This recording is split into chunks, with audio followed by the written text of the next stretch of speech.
Assalamualaikum warahmatullahi wabarakatuh. Perkenalkan, nama saya Aulia Rama Putri dari Universitas Islam 45 Bekasi, Prodi Ilmu Komunikasi. Hari ini saya akan menjawab 3 pertanyaan untuk nilai UAS Agama Islam atau PAI. Ada 3 pertanyaan yang akan kita bahas di sini. Pertanyaan yang pertama adalah bagaimana caranya kamu membentuk kepribadian yang baik, serta apa yang akan kamu ubah dan bagaimana caranya. Karena soalnya sesuai dengan kepribadian diri sendiri, maka akan saya jawab. Untuk dari pengalaman dengan kepribadian yang baik, itu sesuai dengan pengertian dari kepribadian baik, yaitu adalah seseorang yang memiliki prinsip hidup yang kuat dan tetap akan berjalan seperti prinsip hidupnya tanpa harus diganggu oleh orang lain. Nah, sesuai dengan pengalaman pribadi saya, di mana saat kelas 12, kenaikan kelas 12, di mana itu adalah masa pandemi dan belajar dari rumah, teman-teman pada males dan menganggap bahwa ulangan saat itu bisa nyontek Google dan gampang buat dilakukan.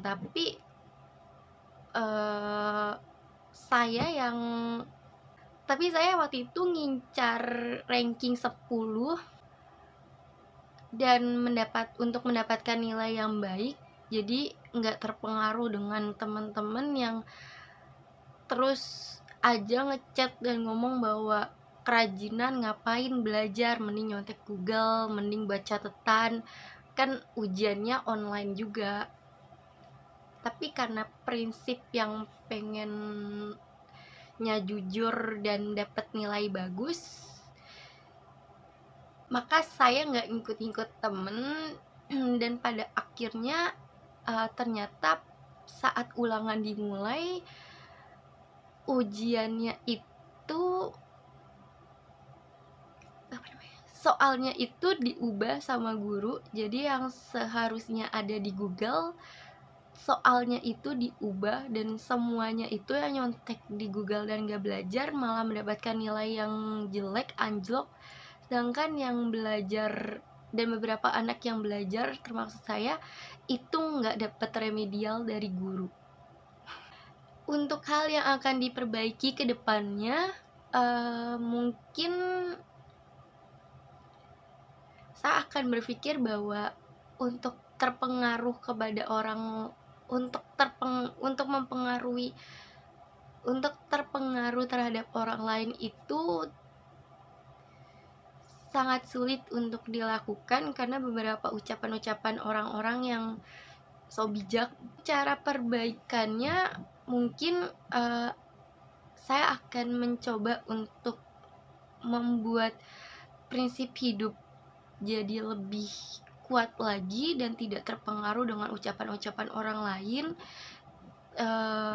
Jalanin aja yang menurut saya itu baik untuk dilakukan dan jangan pernah lakukan apa yang tidak seharusnya dilakukan untuk saya lakukan. Dan bagaimana caranya? Ya, caranya adalah dengan cara yang terbaik untuk saya lakukan. Seperti kalau misalnya orang lain bilang nggak usah belajar, ngapain? Menurut saya ya, kenapa kita harus nggak belajar kalau misalnya saya ingin ngejar nilai dan dapat ranking, lalu dengan cara yang jujur tanpa ada campur tangan contek jawaban dari Google. Sekiranya mungkin itu aja kali ya dari soal pertama. Pengalaman hidup saya bisa di-share untuk menjawab soal pertama ini. Untuk pertanyaan yang kedua adalah, menurut kamu bagaimana cara membentuk karakter dari Khoirul Ummah? Sebelum masuk ke pertanyaan bagaimana cara yang membentuk karakter Khoirul Ummah, kita kenali dulu pengertian dari Khoirul Ummah. Menurut Quran Surat Al-Imran ayat 110, yang berarti kamu adalah umat terbaik yang dilahirkan untuk manusia, menyuruh kepada ma'ruf mencegah yang mungkar, dan beriman kepada Allah. Sesuai dengan ayat yang di atas yang menyatakan bahwa umat Islam adalah umat yang terbaik di antara umat-umat lainnya. Sebagaimana yang tergambarkan dalam ayat Allah di atas, apabila karakteristik khairu ummah sudah dipenuhi oleh seorang umat, maka khairu ummah akan menjadi prestasi gemilang bagi seorang umat Islam sebagaimana yang telah ditampilkan pada ayat Allah di atas. Setelah mengetahui arti dari khairu ummah, kita akan masuk ke dalam pertanyaan, yaitu adalah bagaimana caranya membangun karakter khairu ummah. Jika seseorang ingin memiliki karakter khairu ummah, setidaknya ada 3 karakter yang harus dipenuhi, yaitu adalah amar ma'ruf, nahi munkar, dan beriman kepada Allah. Amar ma'ruf sendiri yaitu adalah menegakkan nilai-nilai ilahi dalam kehidupan dan juga berbuat baik kepada non-muslim serta muslim sesama muslim. Yang kedua yaitu adalah nahi munkar, yang berarti adalah selalu mencegah kemungkaran. Munkar seperti sesuatu yang asing, bertolak belakang pada syariat Islam, segala sikap, perilaku, dan nilai-nilai yang sangat bertolak belakang dengan nilai-nilai Islam. Ma'ruf dan nahi munkar sendiri adalah 2 hal yang sangat selaras, yaitu tidak mungkin kita menyuruh kepada kebaikan tanpa diiringi dengan usaha tanpa adanya mencegah kemungkaran. Karakteristik ketiga dari khairu ummah yaitu adalah beriman kepada Allah Subhanahu wa taala. Dari ketiga karakteristik itu semuanya akan dibingkai dan dilandasi dengan keimanan kepada Allah. Ini akan menjadi karakteristik dari khairu ummah. Dasar inilah yang mengikat aktivitas amar ma'ruf. Islam akan menjadi umat terbaik jika keimanan kepada Allah tidak hanya terjelma dalam bentuk ritual semata, tapi juga sebagai konsep hidup, hubungan baik antar individual maupun sosial, mulai dari lingkungan keluarga sampai lingkungan masyarakat. Jawab satu-satu dari pertanyaannya, yaitu adalah bagaimana caranya membangun moralitas bangsa. Pertama adalah kesadaran dan sikap berwarga negara. Ini akan menentukan karakter dari bangsa, yang berarti maka setiap karakter atau masyarakat yang ada di bangsa haruslah memiliki kesadaran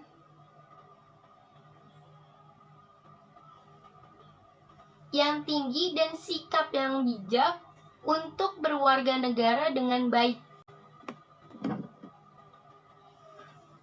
Yang kedua adalah keadilan. Pramoetya pernah berkata, orang terpelajar haruslah bersikap adil sudah sejak dalam pikiran, apalagi perbuatan, maka perilaku adil merupakan kewajiban moral bagi setiap orang. Serta yang terakhir ada kepedulian. Kepedulian yang di sini adalah kepedulian terhadap sesama masyarakat. Kepedulian ini akan membangun dan membawa kita kepedulian ini akan mengantar kita kepada perasaan yang sama sehingga kita bisa merasakan hal yang sama yang dirasakan kepada masyarakat yang di bawah kita.